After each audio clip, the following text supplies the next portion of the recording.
여러분은 요나라고 하시면 가장 먼저 무엇이 떠오르십니까?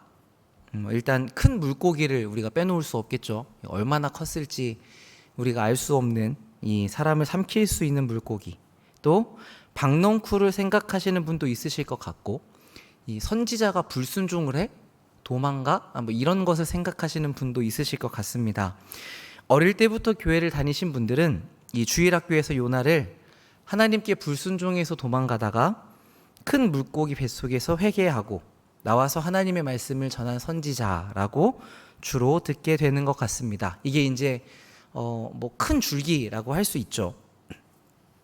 저도 그렇게 배웠는데, 이게 자라면서 공부를 좀 해보니까 이 요나서는 참 특이한 성격을 갖고 있는 책이라는 것을 알게 됐습니다. 이게 총 분량이 4장밖에 안 되거든요. 짧은 책인데도 이 안에 성경에서 일반적이지 않은 특수한 내용들이 참 많이 담겨 있습니다.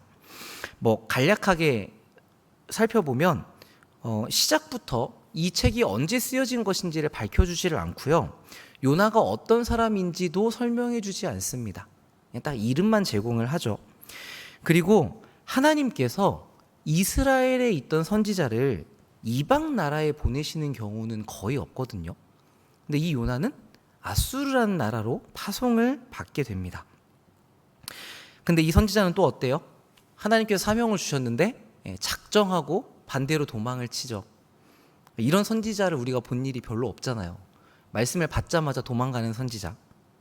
그것도 사명을 수행하는 게 이게 해보려고 했는데 너무 어렵다, 너무 힘들다, 이런 게 아니라 그냥 애초에 난 이거 하기 싫어, 이래가지고 도망을 친단 말이죠. 반면에 이런 선지자의 모습과는 대조적으로 이 불신자, 이방인인 선원들이 하나님을 더 두려워하는 모습을 보입니다. 그리고 큰 물고기가 사람을 삼키는 기적도, 이런 기적은 사실 다른 데서 잘 우리가 볼 수 없는 일이죠. 또 회개하라고 니느웨에 가서 이야기를 했더니 그 악한 나라가 짐승까지 다 회개를 하는 모습도, 또 참 아이러니한 것은 그렇게 회개하는 성읍을 보면서 화를 내는 선지자의 모습도.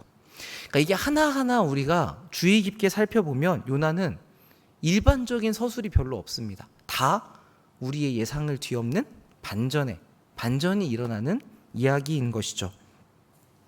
그 요나 마지막 장도 어떻게 끝납니까? 이야기를 종결짓지 않고 그냥 이야기가 쭉 되다가 하나님이 이렇게 말씀하셨느니라 하고 갑자기 뚝 끝나버려요.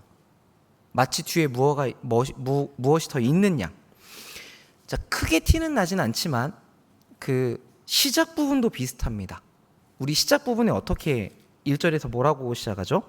여호와의 말씀이 임하니라 이르시되, 이렇게 시작하잖아요. 이 표현은 대체로 성경에서는 이야기가 처음 시작될 때보다는 이야기의 도중에 등장하는 그런 문구이거든요. 그러니까 요나의 이야기는 형태적으로도 앞뒤가 잘 맺어진 이야기가 아니라 어디 토막을 탁 끊어내 온 것처럼 좀 독특한 기록의 형태를 가지고 있습니다. 그러니까 이렇게 요나서는 다른 책들에 비해서 좀 특수합니다. 그런데 그래서 그만큼 우리가 더 재미있게 읽을 수 있는 것 같아요. 이 부분을 여러분들께서 염두에 두시고 이제 제가 금요일날 여러분들과 말씀을 나눌 때에는 요나서를 쭉 보려고 하는데 본문들을 살펴보도록 하겠습니다. 우리 1절을 잠시 보겠습니다. 여호와의 말씀이 아미떼의 아들 요나에게 임하니라 이르시되. 자, 여기 요나에 대한 자세한 정보가 없는 것은 이게 그렇게 중요하지 않아서인 것 같습니다. 근데 여기에 이름이 등장을 하고 있죠. 아미떼의 아들 요나. 이 아미떼는 진리라는 뜻이고 요나는 비둘기라는 뜻입니다. 그러니까 이 말을 직역해보면 진리의 아들 비둘기라고 볼 수 있죠. 그러니까 이름만 들어도 여러분 어떤 느낌이 드십니까? 이게 뭔가 진리의 소식을 전달하는 평화로운 비둘기의 느낌이 드시잖아요. 그러니까 아마 하나님이 요나에게 그것을 기대하셨던 것 같아요. 그런 이미지를 심판에서 구원으로 돌이키게 하는, 진리를 전하는 평화의 사람으로 그를 부르셨죠. 이 니느웨라는 곳은 아수르라는 나라의 도시였는데 이 나라 사람들은 매우 잔인하기로 악명이 높았다고 합니다. 그런데 하나님께서는 그들에게도 구원을 베풀려고 하시는 것이죠. 그러니까 요나서의 핵심 내용은 바로 이 하나님의 큰 자비하심이라고 우리가 볼 수 있습니다. 그런데 이 하나님의 자비하심은 니느웨뿐만 아니라 어디에서도 드러나냐면 요나에 대해서도 그 자비하심이 드러나는 것을 우리가 보게 되죠.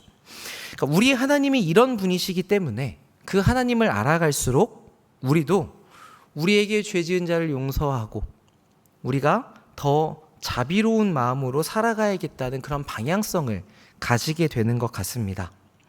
자, 요나를 부르신 하나님은 그에게 2절과 같이 말씀하십니다. 너는 일어나 저 큰 성읍 니느웨로 가서 그것을 향하여 외치라. 그 악독이 내 앞에 상달되었음이니라 하시니라. 자, 여기 2절에는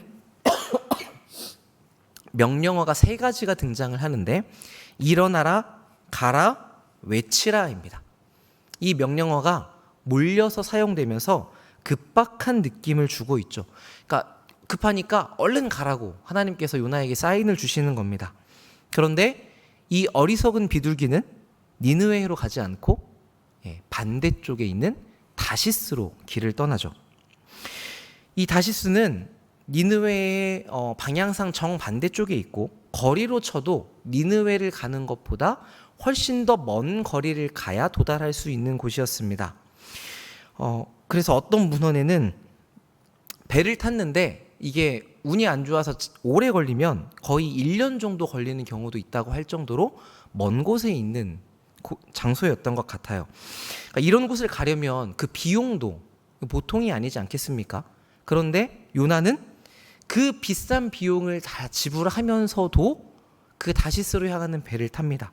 그러니까 여기서 우리는 이 요나의 마음을 엿볼 수 있죠. 이 하나님의 선지자는 어떻게 해서든지 간에 하나님으로부터 멀어지려고 자기의 모든 것을 쏟아붓고 있습니다. 여러분, 만약에 우리가 이렇게 한다면 하나님께서 우리에게 어떤 말씀을 주셨는데 내가 이거 안 지키고 싶은데 라고 생각해서 막 멀어지려고 도망가려고 한다면 우리는 어떤 일이 벌어질 것 같죠? 뭔가 하던 일이 잘 안 되고 사건 사고가 나고 막 그래서 이게 잘 진행이 안 될 것 같다는 느낌을 기본적으로 좀 받는데, 그런데 오늘 본문을 보면 당장 어떤 일이 생겼습니까? 요나가 도망을 가려고 하는데 때마침 다시스로 가장 먼 곳으로 가는 배가 요나 앞에 대기하고 있었습니다. 그러니까 타이밍이 기가 막히게 일이 잘 풀리는 것이죠. 그러니까 이런 부분에서 우리가 잠시 생각해 볼 수 있습니다. 어떤 일이 이게 딱딱 타이밍이 잘 맞게 풀려간다고 해서 이게 반드시 좋은 길이라고 볼 수는 없는 것이구나. 이 하나님께서 우리를 인도하시는 방식은 매우 다양합니다. 그러니까 어떤 때는 막혔던 길을 열어주시기도 하시고, 때로는 바울의 선교 여행처럼 가는 곳마다 그걸 다 막으시면서 인도해 가기도 하시죠. 야곱처럼 안 좋은 일이 있어서 급하게 도망을 가야 된다거나, 요셉처럼 내 의지와 관계없이 하나님 형들 때문에 외국으로 끌려가는 상황들을 통해서도 그래서 마치 안 좋은 일처럼 여겨지는 순간들을 통해서도 하나님은 우리에게 길을 열어주시는 경우도 있습니다. 그렇기 때문에 우리는 언제나 내가 원하는 방식으로 타이밍이 맞게 길이 열린다고 해서, 일이 생각대로 잘 풀려나간다고 해서 이걸 하나님이 좋아하시는 길이라고 여길 수는 없는 것이죠. 그러니까 오히려 그때 우리가 더 주의하면서 이게 정말 하나님의 주신 길이 맞는지를 살펴볼 필요가 있습니다. 이 아브라함의 종인 엘리에셀이 그런 모습을 보여주었죠. 이삭의 아내를 구하기 위해서 먼 곳까지 갔는데 거기에 도착해 하나님께 기도를 합니다. 하나님, 이런 사람을 만나게 해주시면 그 사람인 줄 알겠습니다. 근데 이 기도가 끝나기도 전에 딱 그 기도에 맞는 리브가를 만나게 되죠. 그러면 저 같으면 기도하신 대로 하나님이 응답을 주시는구나, 역시 하나님 빨리빨리 응답하신다 이러면서 막 일을 진행할 것 같은데, 이 엘리에셀은 거기서 막 진행하지 않고 오히려 그때 멈추어서 긴장합니다. 성경은 그 부분을 뭐라고 기록하냐면 이 일이 여호와께로부터 난 것인지 아닌지 여부를 알려고 했다라고 말하고 있죠. 그러니까 우리에게도 이런 신중함이 필요한 것 같습니다. 당장 일이 잘 풀리냐 안 풀리냐로 하나님의 뜻이다 아니다를 우리가 속단하기보다는 일이 진행되는 순간마다 과연 지금 이 다음 스텝이 하나님께서 베풀어 주시는 것인가를 계속해서 기도하고 묻고 두드리면서 가는 자세를 가져야 하는 것이죠. 여기서 가장 중요한 것은 무엇이냐면 이게 일이 잘 되고 안 되느냐, 내가 바르게 가느냐 안 가느냐보다 더 중요한 것은 그 시점에 내가 하나님의 뜻을 따르겠다는 마음으로 움직이고 있는가 하는 부분인 것 같습니다. 우리가 그 마음을 가지고 있다면 하나님께서 우리를 인도하시는 방향대로 언제나 순종하며 따라갈 수 있기 때문이죠. 자, 그런데 요나의 다시스 행은 그가 어떤 마음을 가지고 있었는지 그 중심을 우리에게 보여줍니다. 하나님으로부터 멀어지겠다는 일념으로 가득 차 있어서 이제는 하나님께서 개입하시지 않고는 이게 해결이 안 되는 상황이 되어버린 것이죠. 그래서 하나님께서 이 배의 경로 가운데 큰 바람을 바다에 던지십니다. 그러자 뱃사람들이 큰 폭풍을 만나서 자기들의 짐을 바다에 던졌죠. 자, 그런데 거기서 요나는 어떻게 합니까?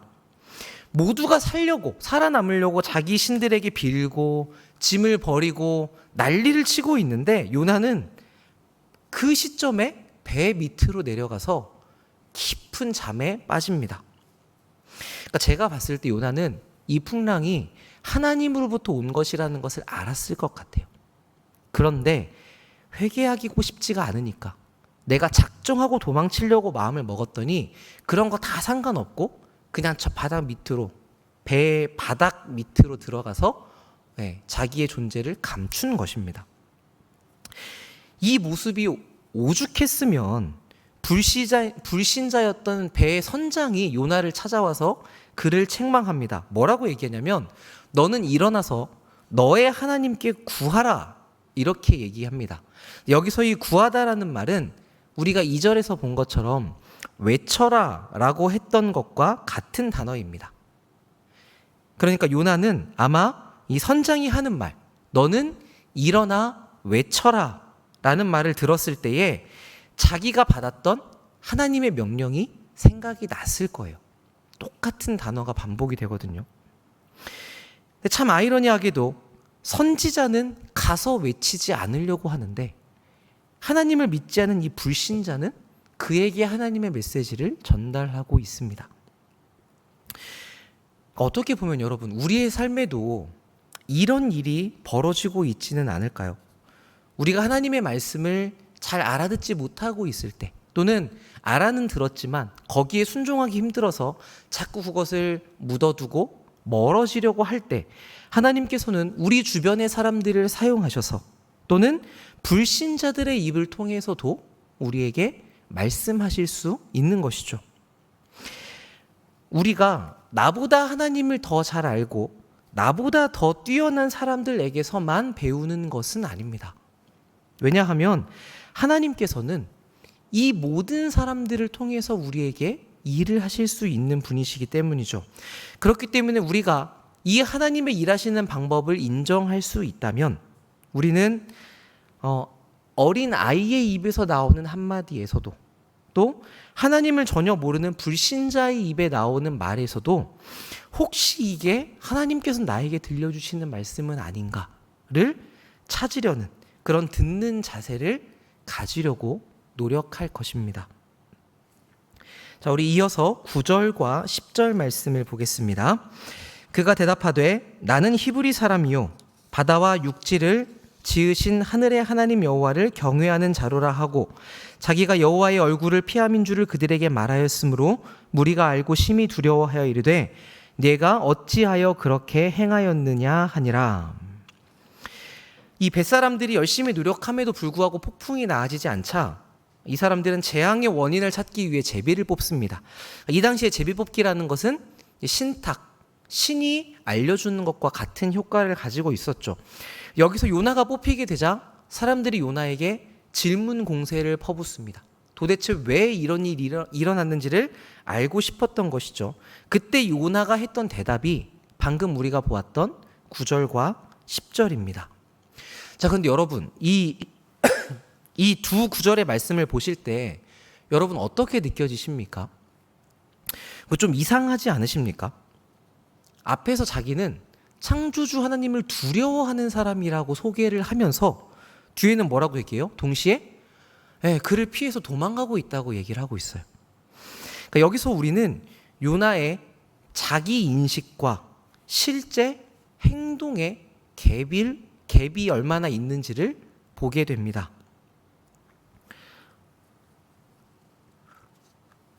이 요나는 모태신앙으로 자란 사람이었죠. 이스라엘 사람이니까. 그리고 하나님의 선지자였습니다. 그러니까 평생 이 하나님 종교 안에서 살았던 사람인 것이죠. 그래서 스스로 자기를 생각할 때 나는 하나님의 사람이다, 나는 하나님의 백성이다라는 선민사상, 그런 어떤 종교적 우월의식을 가지고 있었던 것으로 보여요. 그렇지만 실제로는 어떤 사람이었냐면 자기 마음에 들지 않으면 하나님을 피하는 사람이었던 것이죠. 그 양면이 여기서 다 드러나게 됩니다. 그래서 이 이야기를 들은 사람들이 두려워하면서 대체 왜 그랬냐고 묻는 것이죠. 이런 장면을 우리가 좀 보게 되면 저는 가끔씩 좀 무섭게 느껴지는 때가 있습니다. 내가 나를 아무리 잘 포장하려고 해도 내가 스스로를 어떻게 생각하고 있는지, 또 내가 어떤 행동을 하고 있는지가 외부로 다 드러나게 된다는 것을 우리가 보게 되죠. 이게 얼마나 모순적인 일이냐면 하나님을 믿지 않는 사람도 너 도대체 왜 그랬어? 라고 물어볼 만큼 분명하게 드러나는 일이기 때문에 그렇습니다. 어쩌면 한국교회가 지금 이 한국 사회에서 많은 비난을 당하고 있는 것이 바로 이 장면 때문인지도 모르겠습니다. 우리가 하나님의 사람이라고 생각하고 그렇게 우리를 소개하지만 정작 우리의 행동은 그런데 대체 왜 그렇게 행동합니까? 라는 물음을 들을 행동들이었던 것이죠.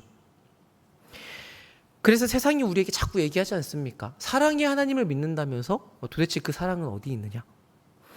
여러분들의 삶은 왜 예수님을 닮지 않고 그것으로부터 먼 것이냐? 왜 하나님으로부터 도망치느냐? 대체 왜 그러시느냐? 라는 이야기를 세상이 우리를 향해서 하고 있는 것이죠. 그런 이야기들을 들을 때 그 지점에서 깨닫고 돌이킨다면 이 상황이 달라지게 될 텐데, 거기서 고집 부리고 죽어도 그렇게 안 가겠다고 버티면 이제 그 고집대로 죽음의 자리로 조금씩 더 가게 되는 것 같습니다. 이게 꼭 사회적으로 보지 않더라도 이런 내용은 누구보다 우리 자신이 교회에서 많이 경험하게 되는 것 같아요.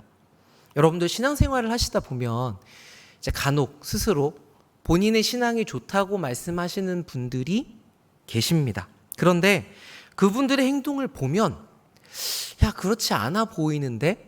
라고 생각이 드시는 때들이 있죠.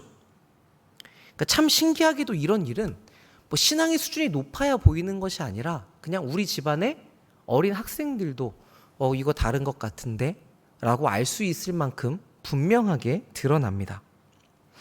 그래서 우리는 그런 분들을 보면서 저렇게 말씀을 하시지만, 신앙이 좋다고 말씀하시지만 실제로 이런 부분은 조금 아니신 부분도 있는 것 같아 라고 생각할 때가 있죠. 물론 이런 경우는 우리가 그렇게 알아도 이 말을 꺼내기가 쉽지가 않습니다. 그러니까 정말 그분을 사랑해서 이야기를 할 때가 있긴 하지만 사실 그런 말 꺼내기가 참 어렵잖아요. 그리고 또 상대방이 받아들여주지 않으면 이제 그 관계가 서로 불편해지기 때문에 이런 말을 하기가 참 어렵습니다. 자, 그런데 제가 이 말씀을 왜 드릴까요? 우리가 다른 사람들을 보면서 이런 부분은 그러셔 라고 잘 파악하는 것처럼 똑같이 다른 분들도 나를 그렇게 잘 보신다는 말씀입니다. 오늘 본문에 적혀 있는 몇 글자만 가지고도 우리가 요나가 어떤 사람이었는지를 좀 볼 수 있잖아요. 그러니까 그런 것처럼 우리 주변의 사람들은 우리의 속마음을 잘 봅니다. 신기할 정도로 나만 잘 몰라요. 사람은 누구나 그런 것 같습니다. 그래서 예수님께서도 우리에게 말씀해 주셨잖아요. 다른 사람의 티끌을 신경 쓰기 전에 너 눈에 있는 들복, 대들복, 그러니까 쉽게 말하면 이런 기둥, 너 눈에 있는 기둥을 먼저 봐라. 이렇게 말씀하셨죠. 왜 이 말씀을 하셨겠습니까? 이게 그만큼 안 보이는 거예요. 내가 평생 자라오면서 익숙하고 내가 그렇게 행동하는 이유들이 있고 그게 다 합리화가 되어 있어서 남이 그 부분을 짚어주지 않으면 내가 인식조차 못할 정도로 어려운 부분인 것이죠. 그렇기 때문에 우리는 우리에게도 이 요나와 같은 부분이 있을 수 있다는 것을 염두에 두어야 됩니다. 그리고 내 진짜 모습이 어떤지를 보려는 태도를 가지려고 노력을 해야 하죠. 이게 제가 방금 말씀드린 것 같이 야, 내 들보를 보기가 참 어렵구나라고 여러분이 정말 인정이 되신다면 그때부터는 주변에 믿을 만한 분들에게 요청해서 들을 수 있어야 합니다. 이게 왜 두렵다고 말씀을 드렸냐면 내가 어떤 욕심 때문에 하나님께 순종을 못하고 있거나 어떤 부분을 매우 두려워한다거나 내가 돈이나 명예에 사로잡혀 있다는 것을 내 주변 사람들은 나를 보면서 이미 다 알고 있는데 그거를 나만 모르고 있다면 이게 참 부끄러운 일이지 않습니까? 근데 이게 신기하게 다 보인단 말이에요. 그렇기 때문에 우리는 어떤 우리의 가면을 잘 만들 것이 아니라 내면을 가꾸어 가야 됩니다. 그리고 이것을 보기 위해 아까 말씀드렸던 것처럼 주변에서 자꾸 이야기를 들으려고 노력하셔야 돼요. 듣고 고민해보고 내가 정말 그런가? 보통은 아닌 대로 끝납니다. 근데 이 작업을 여러 번 하면서 하나님께 또 정말 그런지도 구하면서 내가 생각하고 있는 나의 모습과 실제 나의 모습의 이 간격을 줄여가야 하는 것이죠. 이게 우리의 신앙생활에 참 필요한 영역입니다. 우리는 보통 이제 이 요나의 모습을 쭉 살펴보면서 이 요나가 마치 하나님을 잘 알았던 선지자는 아닌 것 같다. 이런 생각을 좀 갖는 경우가 있거든요. 왜냐하면 하나님을 도망치려고 했기 때문에. 그런데 저는 오히려 이게 좀 반대의 생각이 들었습니다. 요나는 하나님을 잘 알았던 사람이에요. 그것도 너무나 잘 알았습니다. 그래서 자기가 니느웨로 가서 이 하나님의 말씀을 선포하면 사람들이 회개해서 하나님이 그들을 심판하지 않으실까봐 이게 너무나 싫어서 도망을 갔던 것이죠. 이 아수르라는 나라는 북이스라엘을 멸망시킨 나라였거든요. 그러니까 민족적으로 봤을 때 이 요나 입장에서는 자기 민족의 원수인 겁니다. 그러니까 얼마나 믿겠어요. 이 원수들에게 좋은 일을 시킬 바에는 차라리 내가 죽더라도 그건 안 하겠다. 그러니까 이렇게 다짐을 했던 것 같아요. 그래서 폭풍이 불 때에도 회개하지 않고 차라리 나를 그냥 바다에 던지라고 이야기를 하죠. 죽어도 니느웨는 안 가겠다는 겁니다. 근데 여러분 신앙생활을 하다 보면 우리도 종종 이와 비슷한 마음이 들 때가 있지 않습니까? 교회 안에서 우리가 여러 가지 모습으로 순종하고 하나님을 섬기고 성장하고 사역의 열매들을 경험합니다. 그래서 내가 이만큼 자라왔구나 라고 싶어서 이제는 그래도 내가 좀 그리스도인이라고 하나님을 믿는 사람이라고 이야기할 수 있을 것 같은데 그런데 어느 날은 하나님께서 너무 싫은 일을 시키시는 거예요. 기도하고 우리가 무언가 문제에 대해 하나님께 답을 구하다가 하나님께서 어느 순간 야, 이제 그 사람을 좀 용서하자. 너한테 평생 괴롭혔더라도 그 원수랑 이제 화해를 하자. 또는 지금까지 너가 놓지 못했던 것들, 돈과 명예와 그런 어떤 직장들과 이런 것들 이제 좀 내려놓아도 내가 책임지니까 나랑 같이 가자. 이렇게 하나님이 우리에게 말씀을 주시면 준비가 안 되어 있는 우리는 하나님 그럴 수 없다면서 그 명령을 피합니다. 좀 솔직한 분은 하나님 저 그건 싫은데요 라고 말씀을 하실 거고, 이제 솔직하지 않은 분들, 대부분의 우리들은 어떻게 하냐면 그 내용을 들어서 이게 맞다는 것은 알지만 이게 묻어두죠. 그래서 기도하는 자리에서도 하나님 제가 여기에 순종할 수 있게 해달라고 잘 기도하지 않습니다. 다른 기도들을 주로 하죠. 그러니까 자꾸 외면하고 피하고 싶은 거예요. 이 마음이 무엇과 같습니까? 사실 적극적으로 다시스로 도망가는 요나와 다를 바가 없죠. 우리가 하나님의 사람이어서 하나님과 교제하지만, 그리고 때로는 내가 이렇게 용기를 냈을 때 하나님께서 잘 해결해 주실 것도 알지만, 그래서 오히려 더욱 저 사람에게 그렇게 좋은 일 해주고 싶지 않은 때가 있는 겁니다. 그렇게 하나님을 멀리하게 되는 모순, 이게 요나에서 볼 수 있는 우리의 모습이죠. 만약 우리가 그런 상황 중에 있다면 우리는 하나님께서 우리에게 다루려고 하시는 부분을 자꾸 잊어버리려고 할 겁니다. 그래서 기도의 시간이 어려워질 거고, 그게 길어질수록 점차 더 기도를 하지 않게 되겠죠. 하나님께서 정말 우리에게 바라시는 그 부분에 순종하지 못할 때 하나님께서 우리의 기도를 딜레이 시키는 경우들이 있거든요.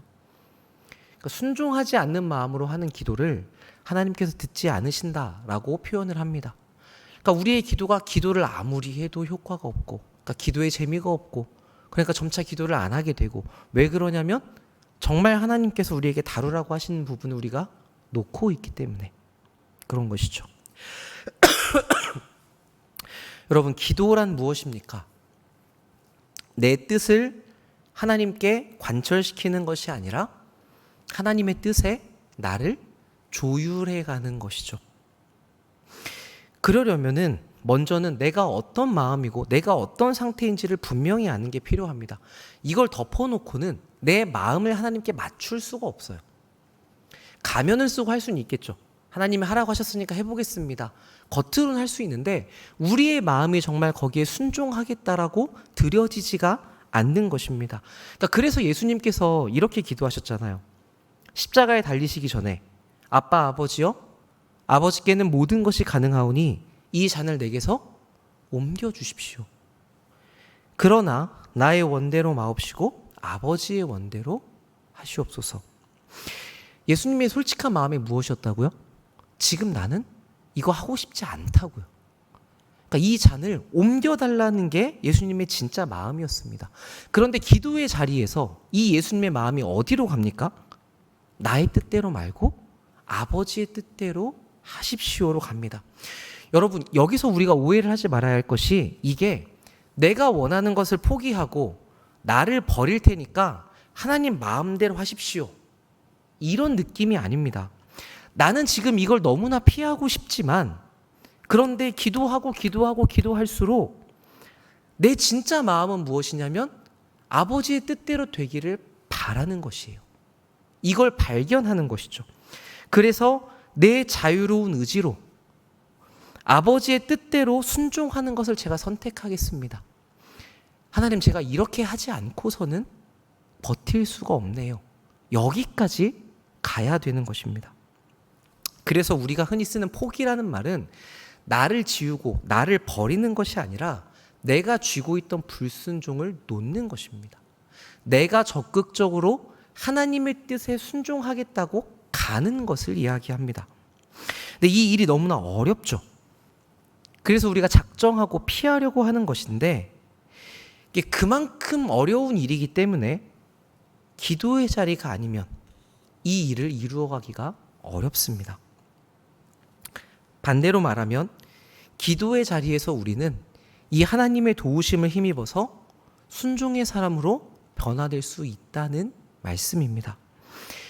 도저히 안 되는 마음, 솔직히 우리가 이 해야 되는 건 알지만 그 하기 싫은 마음이 안 변하는 것은 어쩔 수가 없잖아요. 어떻게 안 되잖아요. 근데 그 마음이 어디에서 변하냐면 기도의 자리에서 그 마음이 완전히 새롭게 변해진다고 성경은 가르쳐 줍니다. 요나는 작정하고 하나님으로부터 도망쳤지만 하나님은 그를 버리지 않으셨습니다. 끝까지 따라가셨고 그를 돌이키기 위해서 폭풍까지도 던지셨죠. 그런데 요나는 거기에서도 멈추지 않고 자기를 죽음에 던져버렸습니다. 피할 수 있는 모든 것을 한 것이죠. 그런데 요나는 그렇게 자신을 버렸지만 하나님은 요나를 포기하지 않으셨어요. 그래서 그 죽음의 자리에서 건져내서 결국 어디에 두십니까? 기도의 자리에 도달하게 하십니다. 하나님이 이 일을 절대 포기하지 않으십니다. 그래서 우리가 어떤 일을 겪고 어떤 상황을 만나게 해서든지 간에 폭풍 보내고 안 되면, 물고기 먹고 안 되면, 어떤 상황을 써서라도 돌고 돌아서 우리를 기도의 자리에 세우십니다. 그러니까 여러분, 이 기도의 자리가 우리는 한 주에 몇 번씩 오기 때문에 쉽고 익숙한 자리일 수 있지만 하나님의 입장에서 여러분을 여기에 앉히셨다는 것은 이게 결코 가벼운 자리가 아니라는 이야기입니다. 오늘 하나님께서 여러분을 여기로 이끄셨다면 분명 이 자리에서 하나님의 마음과 여러분의 마음이 통하기를, 그래서 우리의 어느 부분이 이 복된 하나님의 뜻에 맞춰지고 조율되기를 기대하실 것입니다. 그러니까 여러분, 우리가 우리의 마음을 한번 잘 살펴보시고 그 하나님께서 우리에게 말씀하시는 부분에서 진짜 내 마음이 무엇인지를 먼저 확인하셔야 됩니다. 솔직하게 무엇 때문에 어려운지를 확인하시고, 그리고 이게 무조건 나쁜 것이니까 버려야 돼 라고 생각하시기보다는, 이것도 어떻게 보면 우리가 가지고 있는 종교적인 틀일 수 있거든요. 그러니까 그렇게 하시기보다는 여러분의 그 마음을 있는 그대로 하나님 앞에 일단 꺼내 놓으세요. 하나님, 제가 이건 이래서 싫습니다. 하나님, 제가 이건 이래서 지기가 너무 힘듭니다. 여러분의 것을 꺼내 놓으시고 그 다음에 하나님께서 이 마음을 어떻게 다루어 달라고 우리가 구하는 것이 더 좋은 것 같습니다.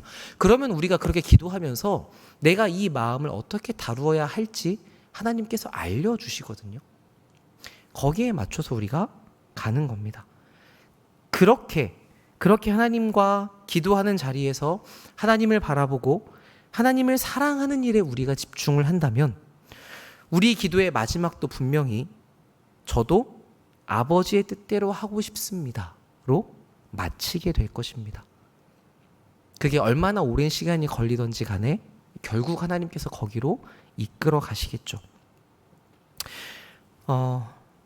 하나님이 우리에게 그것을 기대하고 계시고 이루실 것이기 때문에 오늘 우리가 기도하는 이 시간도 그 삼위 하나님께서 우리에게 반드시 그 일을 이루어내시는 시간이면 좋겠고, 그래서 이 하나님이 승리하시는 시간, 그리고 그로 말미암아 우리에게 복된 기도의 시간이 되었으면 좋겠습니다.